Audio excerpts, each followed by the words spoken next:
Happy Halloween! Nope, not a haunted house, just California.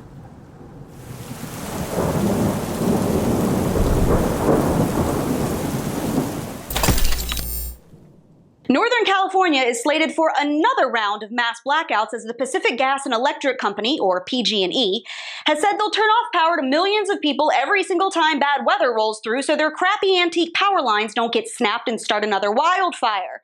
Because apparently the only way to keep half of this state from burning to the ground is to turn it into Little House on the Frickin Prairie. Now, the company said that these scheduled blackouts could continue for up to a decade. So hey, want to bake some lasagna? Take a shower, not die of hypothermia? Well, can't, sorry, no power. And that's not even a joke. 67-year-old Robert Martes died roughly 12 minutes after PG&E cut power to his home earlier this month because his oxygen machine shut off and he couldn't reach his battery-powered unit in time. Now, for its part, PG&E has made a complete and total mess out of this whole thing. Web host Dave Rubin pointed out, and was of course slammed for it, that PG&E has no detailed records of how old their power lines are or whether they're in good working condition. But they sure as heck can tell you exactly how many of their employees are women, or Hawaiian Islander, or identify as a zucchini on Tuesdays. Or imagine if your house was on fire. Would you care what the public utility or what the fire company, what contractor they brought in, what gender or sexuality or any of those things he or she was? I mean, it's just absolutely ridiculous. Who would care? And they can't keep your power on, but they do know whether the person who shut it off is gay or straight. Hope that keeps your milk cold. Now, the federal government has got a role in all of this too. You remember how they like to take over land and label it a national park? See, they're really good at confiscating things, not so much at maintaining them. In a 2006 report, the Western Governors Association warned that over time, the fire-prone forests that were not thinned burn in uncharacteristically destructive wildfires. You think? So you think the government thinned the forest? No.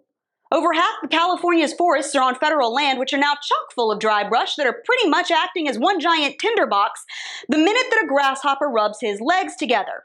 Now, the Trump administration's efforts to streamline the removal of all this junk has met resistance from environmental groups who are more worried about the woodpeckers and the spotted deer and the fairy sprites.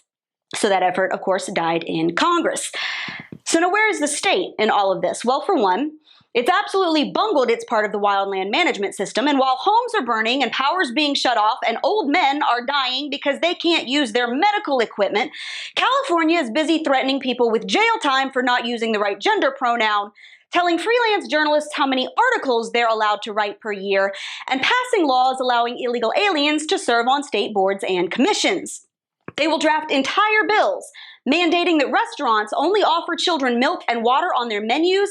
Meanwhile, the whole northern part of the state gets to choose between going up in flames or living like it's 1850. And in response to their own abject failures, Congress and California and PG&E and all of the crazy liberals who run all of this junk just blame climate change because apparently, if you scream something loud enough times, the lemmings will start to believe you. As if forest fires haven't happened for eons and we haven't figured out how we might avoid them. Now, there are plenty of things that we could be doing to prevent half of this state from catching on fire and threatening people's lives without turning off their power and, threatening their lives. Not letting forests become giant matchboxes would be a start. Requiring companies to have good working equipment and not just a diverse workforce would be another. But just like nearly every idea that seems to make a lick of good sense, liberal policies always get in the way. Now, you might say, well, Brittany, this situation is so much more complicated than that. You're oversimplifying things. There's the money, and the problem is so big, and the blah, blah, blah, blah, blah. Look, California thought it was worth their time to fine waiters for handing out plastic straws. And the federal government just forked over $480 million to Sri Lanka to improve their infrastructure and traffic management. So don't tell me that we cannot figure out how to keep our own house from burning down without blacking out half a state.